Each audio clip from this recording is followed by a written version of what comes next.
Right now it is time for Main Street Magazine on Robin Hood Radio. And once again, we welcome in Thorne, Chief Cook and Bottle Washer at Main Street Oh, for Magazine. sure. Well, Jill and I know that title really well, so It goes with the territory, right? it does. It does go with the territory. Well, anyway, nice to have you along this morning. As Thank you. it's the 20th of October, so we'll talk a little bit about what's in this month, but also kind of look and see if we can get a preview of next month. This month, of course, has been History Month. It has been, and I think we covered almost everything Yeah. in that issue. But if there's anything you'd like to revisit, Well, I'd love to. a couple things we didn't talk about, and the reason I want to talk about them is because one applies to me from many years ago, and one applies Okay. to everybody nowadays, and that is you had the story on Rugi's Automotive, and the first new car I ever purchased was when I was living in Kingston, New York, and I bought a Subaru. Back when nobody purchased Subarus, nobody knew about Subarus. They were, Yeah. and Rugi's became a Subaru dealer, and I bought the cutest little two-door yellow Subaru. Yellow, wow. Yellow, bright yellow, canary yellow with a tan interior, and that little Subaru traveled for I think about 200 and some odd thousand miles. Sounds like a Subaru. It was my first car. It was small. I did have a wife and two kids, and we still went to Florida a couple of times in it.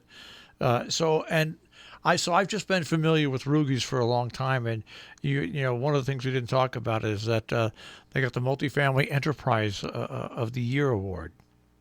They did, and we just had a story on our website about that. But we actually had an in-depth story about them. I think it was actually this past May in our transportation issue, where we interviewed Mrs. Rugi herself, that's her maiden name, but she is the head of it, and her, I think it was her grandfather who founded it originally. I think it was her father, if I'm remembering correctly now, who brought in the Subaru franchise. But as you said, no one at the time really knew of Subaru, but he was very excited about it and believed in it, and it's the one who brought it to the Hudson Valley and beyond. And I can't remember the number she told us in the article. However, during that time when they opened the franchise, there was such a small number of Subaru franchises throughout the United States, and they were one, of like I think two in the whole Northeast. Well, So that's pretty incredible. what I remember about it is when I purchased it.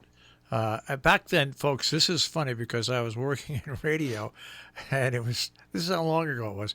My monthly salary before I got married, my monthly salary was $360 a month.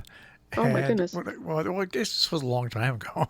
And when I got married, my employer raised it up to $600 a month because the two kids and everything. And I had always I had a car that my mother had given me, and so this was my first real new car. And when I was buying it, the only option I got on it was back then they used to put undercoating on cars if you wanted to, and that's the only option I got on it. It had an AM radio, roll down windows, but the thing ran forever and ever and ever. So that's why when I saw the story about Rugi's, I had to pass that along because yes, they were people asked me what would I buy a car that nobody could service with except for Rugi's back then. That's how long ago it was. But I think I paid $2,800 for that car. Oh wow. Yeah, no, that's how long ago it was. It was a long time ago. The other story, which we really didn't touch on, and this is where we're lucky around here, not only with the Dutchess County Sheriff's Office in Columbia County and here in Northwest Connecticut and in South Berkshire County, our sheriff's departments, police departments get involved in phone scams. And once again, you had a big story on the phone scam, which impersonated Dutchess County Sheriff Office deputies, and you just never know how well a scam works until once you see it publicized by the organization that's being scammed, you know it must have worked and fooled some people.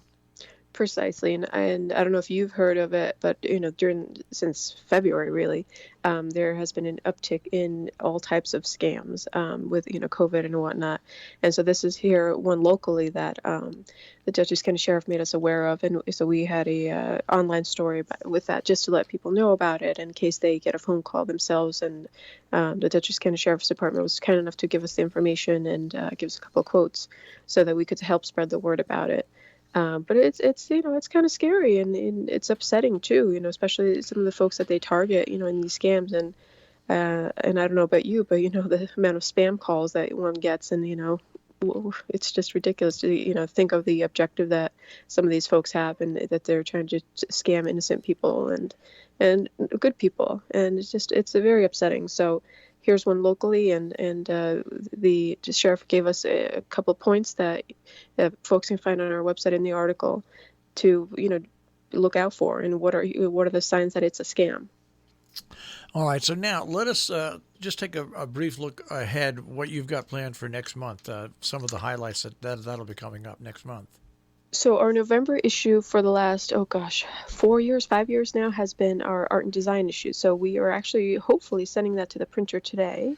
And so our focus is always on art and design. That doesn't mean necessarily, fine art or, but we have a kind of like most of our subjects, our topics that we have when we focus an article, or I'm sorry, an issue on specific topics. We kind of, brush it with a broad stroke.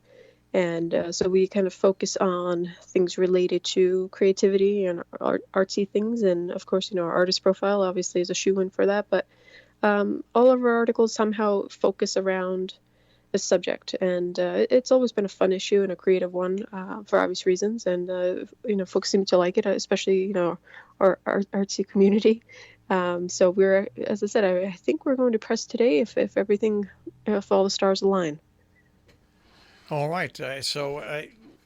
And when you go to press today, that means it'll probably be out really more towards the end of the month, the first week of the next month.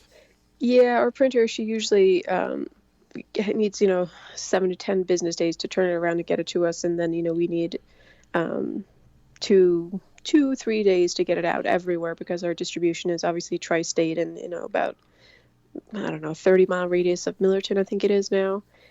So it's a lot of mileage and a lot of stops, and but Libby and Griffin, they're good to get it out and try to do as quickly as possible. But I think that my printer had spoken about either the 29th or the 30th of October that we should have it. So we hope to have it out and delivered everywhere before Halloween. All right, and I want to ask you a question, because you have students in the school systems over there. Over here in Northwest Connecticut, Sharon is going to go to remote learning. They closed yesterday because a teacher had COVID-19. I heard, and I know that North Canaan had 3 cases, and your village, not the nursing home, had cases as well. Are there any incidences like that going on in the Hudson or Harlem Valley that you're aware of, or?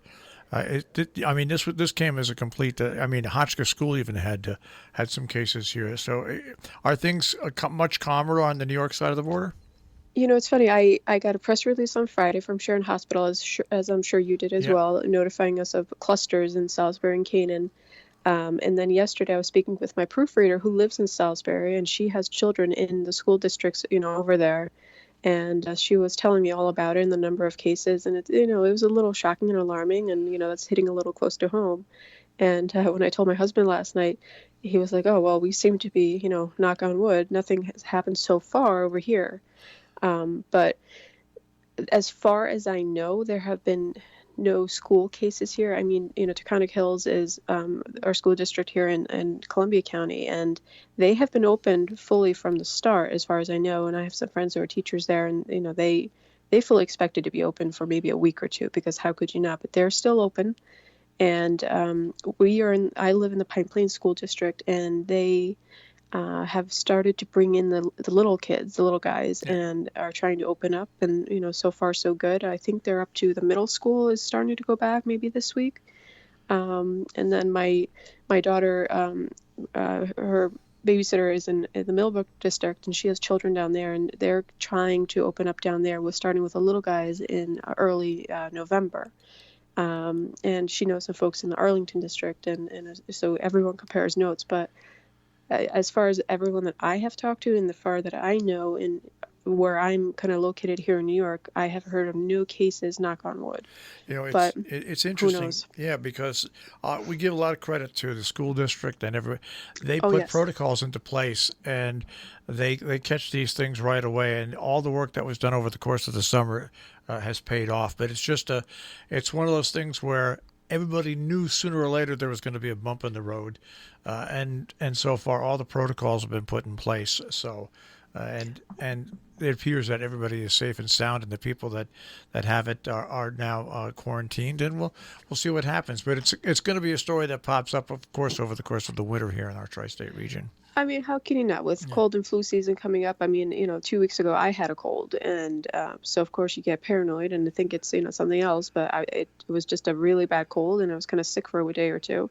And it's like you're afraid to cough now when you're amongst people. That's right. But the pediatricians are saying that all the schools, and the schools even tell parents this, that if your child even has allergies or looks like a cold, they will be sent home, and they can't return without a doctor's note.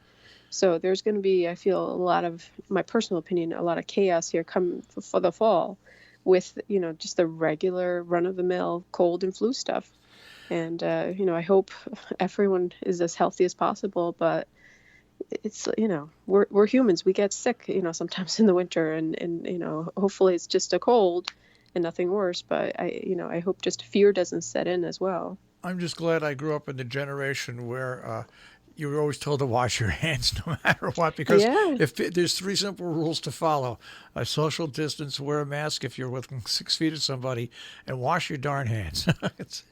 And just use common sense. Yeah. We're all trying to get through this. Everyone's trying to stay healthy and safe, and so just respect boundaries and respect the people around you, and even strangers. Respect strangers. That we're neighbors, and we're all trying to stay healthy, and trying to have as normal a life as possible. And certainly that applies to our kids. I mean, I feel horrible that so many of these kids are stuck at home in front of a screen all day. It's not Not healthy. It's not not healthy. healthy, yeah, and it's not good for the psyche. Actually, No, it's not. But it takes the joy away from school, which is the relationships that you form with your fellow students and teachers.